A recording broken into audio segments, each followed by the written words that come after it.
सो ये है lecture number 12 part 1। तो सबसे पहले तो नो पैट क्या होता है? नो पैट होता है EBIT minus tax, right? Okay, EBIT after tax. Okay, that's good. अब पहली चीज़ हम यहाँ पर पढ़ने वाले हैं, इस कॉन्सेप्ट का नाम है इकोनॉमिक वैल्यू एडिड। अब इकोनॉमिक वैल्यू एडिड क्या होता है? Very simple. हमारे पास फर्म में अगर 100 रुपये का इक्विटी है, 50 रुपये का डेट है, ठीक है, तो हमारे पास टोटल हो गया 150। और हमारे पास जो KE था और KD था उसकी मदद से हमने निकाल लिया है KC, ठीक है, जो कि हमारे पास आया है KC मान लो 10%। तो अब 150 का 10% क्या आएगा? 15, ठीक है, ये हो गया। और हमने देखा कि हमारा जो नो पैट था इस साल का, जो हमारा नो पैट है वो है मान लो 20। तो ये जो 5 रुपीज़ बचा, this is called economic value added. Okay, अब क्या करना है हमें? इस इकोनॉमिक वैल्यू एडिड को जब हम डिस्काउंट कर लेंगे, मतलब कि इकोनॉमिक वैल्यू एडिड को जब हम, और इसके हर साल इतना आने वाला है, वो हमें रेट दे देगा कि हर साल इस रेट से बढ़ेगा ये, और ये हमारी के हमें गिवन ही हम कितने निकाल रखा KC को, तो जो रेट से वो बढ़ेगा वो ग्रोथ रेट ले लेना है हमें। तो यहाँ पर भी हमें वही करना है जैसे हम अपने इक्विटी मेथड्स में किया करते थे। इसको हमें नीचे KC माइनस G से डिस्काउंट करके ऊपर इसको एक बार आगे एक साल आगे बेच के ग्रोथ की मदद से उसका प्रेजेंट वैल्यू निकाल लेनी है, ठीक है। और उसके बाद इसमें हमें जो हमारा मार्केट वैल्यू इस समय होगा, जो मार्केट वैल्यू कैसे बनेगा हमारा? मार्केट वैल्यू बनेगा हमारा जो हमने एक कैपिटल इन्वेस्ट कर रखी थी जो कि 150 रुपये थी, उसमें जब हम जो प्लस कर देंगे, जो इकोनॉमिक वैल्यू बैठेगी सारी वैल्यूज को डिस्काउंट करके आया है जिसका नाम होगा MVA को प्लस कर देंगे तो this is our value. So this is a concept of economic value added. अब हम देख लेते हैं इसमें कुछ और चीज़ें, जैसे कि सबसे पहले what a firm is expected to earn in the post and term for all shareholders. This is claim holders. This is NOPAT, क्योंकि नो पैट फर्म डेट वालों के लिए भी है, इक्विटी वालों के लिए। हाँ, नो पैट में डेट में से भी इंटरेस्ट माइनस हो रखा है, पर डेट में वो नहीं होता है, पर इसमें कोई बात नहीं क्योंकि हम यही लेंगे, नो पैट लेंगे after tax, EBIT after tax. Okay, और what the claim holder require, claim holder को चाहिए क्या होता है? क्लेम होल्डर को चाहिए होता है जो उसका KC है, कैपिटल चार्ज है, ठीक है, KC, और उसका KC होता है किस पे, किसके ऊपर? इन्वेस्टेड कैपिटल के ऊपर, राइट। और इन्वेस्टेड कैपिटल हम कैसे निकालेंगे? हमें अगर देना रखा हो पूरे ढंग से तो इक्विटी प्लस डेट, और वो भी लॉन्ग टर्म, और इक्विटी के अंदर आपको रिजर्व्स भी लेने हैं, दैट्स ऑल, ठीक है। उसके बाद हमें एक अच्छा सा एग्जांपल कराया गया था, सर ने कराया था। उस एग्जांपल में क्या है, सबसे पहली बात तो मैं नोट करने वाली ये है पूरे EVA वाले टॉपिक में कि हमें हमेशा बुक वैल्यू वेट का इस्तेमाल करना है। हम वैसे हर टॉपिक में मार्केट वैल्यू वेट का इस्तेमाल करते हैं, पर इस केस में खासकर हमें बुक वैल्यू वेट्स का ही इस्तेमाल करना है। ओके, और मैंने ये बता ही दिया कि फर्म वैल्यू और एंटरप्राइज वैल्यू क्या है, जो हमने कैपिटल लगाई है, प्लस MVA, दैट्स ऑल, ठीक है। अब ये क्वेश्चन क्या था? ये क्वेश्चन था कि हमारे पास इक्विटी कैपिटल है 100 रुपीज़ की, रिजर्व है 900 रुपये के, ठीक है, इससे हमारे पास 1000 रुपये का वो हो गया पूरा इक्विटी, और उसके बाद हमारे पास डेट है 3000 रुपये का, हमारा पूरी बैलेंस शीट में कितना हो गया? ये हो गया 4000 रुपये। अब इन्होंने बोला जो इसकी मार्केट वैल्यू है शेयर्स की वो 8000 रुपये चल रही है, डेट की 3000 है। हमने कहा ठीक है, हमने उसको लेना देना नहीं है, बहुत बढ़िया।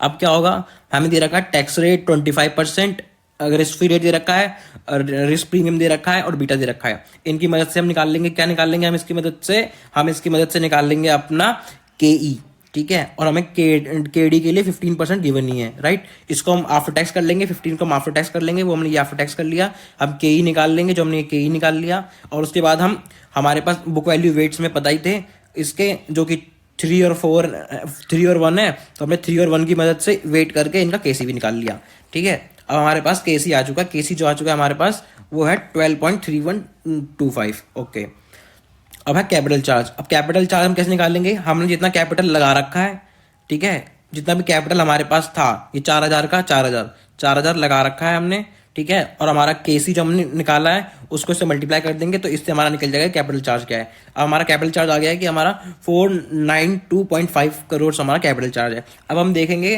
कि हमारा नो पैट कितना है। तो क्वेश्चन में गिवन था हमें कि हमारा expected return from capital employed कितना है? 18%। रिटर्न फ्रॉम कैपिटल एम्प्लॉयड का मतलब क्या हुआ? रिटर्न फ्रॉम कैपिटल एम्प्लॉयड का मतलब हुआ कि जितना हमने नो पैट कमाया है, नो पैट कितना परसेंट है हमारे कैपिटल एम्प्लॉयड का। 4,000 जो हमारा कैपिटल एम्प्लॉयड था उसका नोपैट कितना परसेंट है, दिस इज कॉल्ड ROCE। इसको याद रखना है कि ROCE का मतलब क्या है। ROCE बताता है नोपैट, नोपैट बताता है, और वो भी नोपैट किसके, उसमें कैपिटल एम्प्लॉयड के। तो हमने क्या करा, हमने हमारे पास 4,000 था, 18% उसका ROCE था, तो नोपैट कितना आ गया, नोपैट हमारा आ गया 7,200। अब हमारे पहले ही निकाल रखा था, इसको छोड़ो, इसको ये बाद में देखेंगे, ये दूसरे सोल्यूशन के लिए। उसके बाद हमने देखा था कि हमारा 7,200 नोपैट आ चुका है, और हमारा जो कैपिटल चार्ज है वो भी हमने निकाल लिया था, वो 227.5 वो हमारा वो आ ही चुका था, जो हमने ऊपर निकाल लिया था 42.95। तो उससे हमने पहला अपना माइनस करके हमने पहला ईवी निकाल लिया अपना, तो हमारा पहला ईवी आ गया ये। अब इन्होंने बोला था क्या था, इन्होंने बोला था कि ग्रोथ रेट हमें गिवन था, क्या हमें ग्रोथ रेट गिवन था, हमें ग्रोथ यहाँ गिवन था, पर यहाँ पर आकर हमें ग्रोथ रेट दे दिया गया कि 2% ग्रोथ रेट है। तो हमने केई का इस्तेमाल किया, हमने केई का इस्तेमाल किया, हमने इस्तेमाल किया जी का, और उसकी मदद से हमने निकाल लिया, क्या निकाल लिया हमने निकाल लिया कि हमारा present value of all future values क्या होंगी, और this is called our MVA। तो हमने अपना MVA कैलकुलेट कर लिया इसकी मदद से।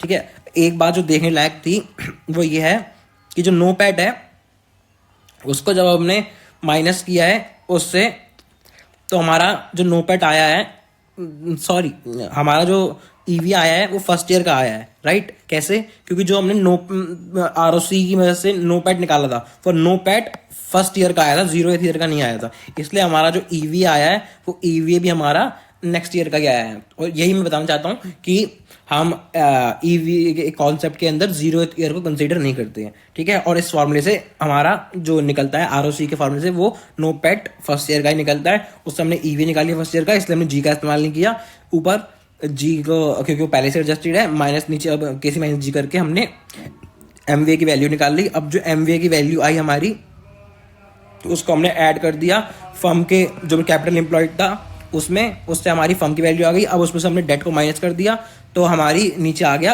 Value of equity. That's all, ये है इक्विटी निकालने का तरीका। अब हमने देखा कि बुक में भी वैल्यू गिवन थी, हमारे को पता लग गया इक्विटी वैल्यू ये है। बुक में नंबर ऑफ शेयर्स गिवन थे हमें 10 करोड़, उससे हमने डिवाइड किया था, हमारे पर शेयर की वैल्यू आ गई। हमने देखा था बुक्स में भी वैल्यू दे रखी थी हमें इक्विटी की, वो 800 रुपये दे रखी थी, ये ग्रोसली ओवर प्राइस है, इसलिए नहीं खरीदना। ठीक है, ये हो गया यहाँ तक। अब यहाँ पर एक और फॉर्मूला है हमें निकालने के लिए इस इक्विटी की वैल्यू को, की वैल्यू ऑफ इक्विटी क्या होगा, वो है हमारे पास कि हमारे पास जो नोपैट था, हम इस नोपैट में से पोस्ट टैक्स इंटरेस्ट एक्सपेंस पहले से ही माइनस कर देते। अगर हम पोस्ट टैक्स इंटरेस्ट माइनस कर, क्योंकि नोपैट में से पहले से टैक्स हटा हुआ है, तो अब हम दोबारा डेट की वैल्यू पूरी तो नहीं हटाएंगे, वो भी पोस्ट हटानी पड़ेगी। तो पोस्ट टैक्स अगर वैल्यू हटाए थे तो हमारे पास कितना बचता, सिर्फ के लिए बचता पैट, राइट। अब हम उसको जब कंपेयर कर लेते की वैल्यू से, यहाँ पर पहले हम KC ले रहे थे, दोनों का ले रहे थे अपॉर्चुनिटी वाला, उनको जो डिमांड थी, पर अब सिर्फ के का बचा, तो के का लेंगे, तो हमने के का लिया, माइनस कर दिया पैट में से, ये दोबारा आ गई हमारी इकोनॉमिक वैल्यू एडिड। सो ये दोनों तरीके हैं जिससे हमारा ये निकलता है। सो ठीक है, और ये हमें यहाँ फॉर्मूला दे रखा है, ये कुछ नहीं दे रखा, ये कहते हैं कि ROC भी हमारा जो हमने ROC था वो भी हमारा इन्वेस्टेड कैपिटल पे लगता है, और जो KC है वो भी हमारा इन्वेस्टेड कैपिटल लगता है। अगर दोनों ही परसेंटेज गिवन है तो माइनस करके जो आंसर आएगा वही आएगा। दैट्स ऑल, एक बहुत सिंपल सा था। That's all, this is all about this question. And now यहाँ थोड़ा पार्ट 2 के बारे में बाद में बात करते हैं। चलिए।